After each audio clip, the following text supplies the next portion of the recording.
राजस्थान विधानसभा speaker CP Joshi आज अजमेर में आयोजित राज्य स्तरीय गांधीवादी संस्थाओं के सम्मेलन में भाग लेने पहुंचे, जहां उन्होंने 22 राज्यों से आए गांधीवादी विचारकों को समक्ष अपना उद्बोधन दिया और बताया कि देश में संवैधानिक संस्थाओं को लगातार कमजोर किया जा रहा है। आज़ादी के दौरान देश में एक ही विचार के लोग काम कर रहे थे और इस देश को चलाने के लिए संवैधानिक संस्थाओं को बनाया गया, जिसके आधार पर देश को चलाया जा रहा था। लेकिन इस बीच अलग अलग वैचारिक संस्थाएं लगातार सक्रिय हुई और लगातार संवैधानिक संस्थाओं को कमजोर करते हुए और देश को कमजोर किया जा रहा है। इसलिए राष्ट्रपिता महात्मा गांधी के विचारों को आमजन तक पहुंचाने की आवश्यकता है। वह हमेशा राष्ट्र के लिए सोचते थे और प्रेम, सद्भाव, सांप्रदायिक सौहार्द बनाए रखने के लिए सभी धर्म और जातियों को एक साथ लेकर चलते थे। लेकिन आज के हालात कुछ अलग हैं। ऐसे में सभी धर्म जातियों को ऊपर उठकर देश की अस्मिता और मजबूती के लिए सभी को एक साथ काम करना आवश्यक है।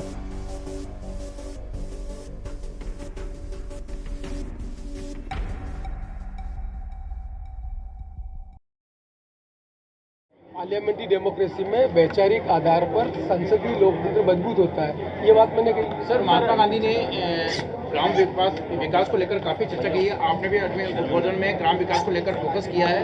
किस प्रकार से गांव का विकास होना चाहिए, कुछ संक्षिप्त में आप बताएं। गवर्नमेंट ऑफ इंडिया ने 73 और 74 अमेंडमेंट दिया। 73-74 अमेंडमेंट में पंचायत राज और नगर परिषद को मजबूत करने का काम किया, उसको एम्पावरमेंट करके जो गांधी जी के मन में कल्पना थी उसको साकार किया जाना। सर, अभी भी कई खामियां हैं।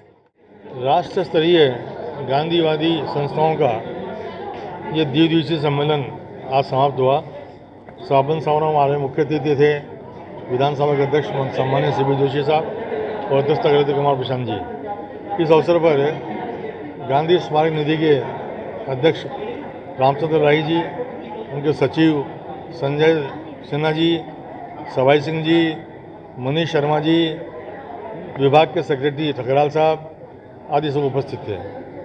इस 2 दिन के सम्मेलन में करीब 20 राज्यों के प्रतिनिधियों ने भाग लिया और हमने एक अजमेर घोषणा पत्र पारित किया है, जिसमें आज जो समाज में विकृति फैल रही है, छुआछूत की, अस्पृश्यता की, गरीबी की, बेकारी की, भूख की, जाति और धर्म के नाम पर दंगों की, उन सबको रोकने के लिए गांधी के रास्ते से हमें विरोध करना है और इस देश को फिर एक बार दोबारा पुनः शांति और सद्भाव के रास्ते बुलाना है। इस संकल्प के साथ ये आज का प्रोग्राम समाप्त हुआ। हमने मौलिक अधिकार दिए, संविधान में माइनॉरिटी के राइट्स दिए।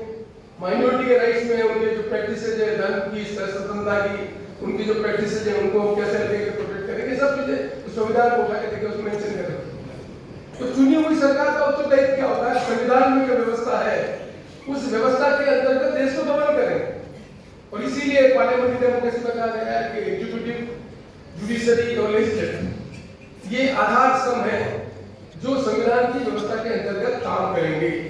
इसीलिए केशवानंद भारती के केस में ये कहा कि कोई भी सरकार आ जाए, किसी भी पार्टी की सरकार आ जाए, जो फंडामेंटल जो उसमें स्ट्रक्चर है कॉन्स्टिट्यूशन का जो पार्ट है उसको चेंज नहीं कर सकती। ये केशवानंद भारती का सुप्रीम कोर्ट का जजमेंट है, जिस पर अभी उपराष्ट्रपति ने कमेंट किया कि नहीं, केशवानंद भारती का नहीं, तो सुप्रीमेसी लेजिस्लेटर की डिबेट चल रही है। लेकिन ये मोटे रूप से माना गया है कि इस देश में संविधान के अंदर कोई भी सरकार आएगी, वो सरकार संविधान के जो मूलभूत सिद्धांत हैं उनमें परिवर्तन नहीं कर सकेगी। जुडिशरी का फैसला है, कानून बनाने का काम तो लेजिस्लेटर का है, और इंटरप्रिटेशन रूल का, कानून का इंटरप्रिटेशन करने का काम जुडिशरी का है। और जुडिशरी के कॉन्स्टिट्यूशन बेंच ने फैसला किया इस देश की जो संविधान के अंदर जो मौलिक चीजें हैं उनको आप बदल नहीं सकते। तो उसका मतलब पॉलिटिकल पार्टी किसी भी विचारधारा की हो, वो विचारधारा अपनी बात प्रोपेगेट करेगी, और उसकी लिमिट है। उसकी लिमिट है कि वो गवर्नेंस करते समय संविधान का जो मूलभूत इंटरप्रिटेशन किया गया है उसमें बेसिक स्ट्रक्चर में आप चेंज नहीं कर पाएंगे। ये एक व्यवस्था है। अब हम इससे प्लीज अंडरस्टैंड इट, जो देश का वातावरण को समझने की जरूरत है। 1925 में आरएसएस की स्थापना हुई, देश 1947 में आजाद हुआ। 1925 में जो लोग एक वैचारिक दृष्टि से देश का निर्माण करने की कल्पना कर रहे थे वो भी देश में थे, और जो देश में अंग्रेजों के बाद देश को मुक्त कराकर देश को बनाने की कल्पना कर रहे थे वो भी लोग थे। संविधान बनाने के समय में हमने सबने मिलकर संविधान में ये कहा कि इस देश में हम पार्लियामेंट्री डेमोक्रेसी के आधार पर इस संवैधानिक व्यवस्था के अंतर्गत हम देश को चलाएंगे। Parliamentary democracy and constitution is prerequisites. कोई भी चीज पार्लियामेंट्री डेमोक्रेसी में हमने संविधान के ऊपर छोड़ दिया। संविधान में वी द पीपुल, इसका प्रीएम्बल पढ़ेंगे आप, उसमें सब चीजें लिखी हुई है कि हम प्रीएम्बल में क्या क्या चीजें लिखी हुई है, कैसा देश, लोकतंत्र, धर्मनिरपेक्षता, फ्रेटर्निटी, सब चीजें उसमें लिख रखी है। उसको हमने सोचकर देश का निर्माण किया। देश आजाद होने के बाद किसी भी विचारधारा के लोग उनके मन में कल्पना थी कि संविधान के अंतर्गत हम देश का निर्माण करेंगे। अब वैचारिक दृष्टि से 1925 से जो लोग एक वैचारिक दृष्टि से देश का निर्माण करने का काम कर रहे थे, उनको भी आजादी के बाद लोकतांत्रिक पद्धति में चुनाव में भाग लेकर सत्ता में आने की कल्पना थी। 1925 में जो कल्पना की थी वो 1952, 57, 62, 67, 72, 77 गिनते जाए आप। उसको प्राप्त करने के लिए उन्होंने पॉलिटिकल सिस्टम में अडॉप्ट किया और पॉलिटिकल अपनी विंग बनाई 1952 में। जनसंघ की स्थापना 1925 में नहीं हुई। 1925 में आरएसएस की स्थापना हुई, पर पॉलिटिकली जो अपना ऑर्गन है उस ऑर्गन की स्थापना 1952 के बाद हुई। देश जब आजाद हुआ था तब देश की पहली हमारी गवर्नमेंट बनी थी, उसमें श्यामा प्रसाद मुखर्जी भी देश के होम मिनिस्टर थे। पंडित जवाहरलाल नेहरू ने जो देश बनाया कैबिनेट बनाई थी उसमें वो भी होम मिनिस्टर थे। उनके मन में जिस तरह की देश के कारण उन्होंने डिजाइन किया एंड उसके बाद जनसंघ की स्थापना हुई। 1925 में जनसंघ, दो चीजों को समझने की आवश्यकता है।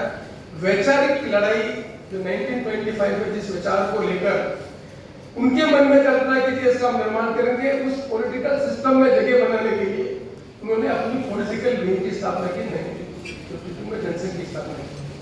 तो जनसंघ एक वैचारिक विचारधारा के आधार पर देश का निर्माण करने का पॉलिटिकल ऑर्गन है। वो ऑर्गन धीरे धीरे परिस्थितियों को एक्सप्लॉइट करके और आज इस मुकाम पे पहुंचे कि देश में आज उनकी सत्ता है।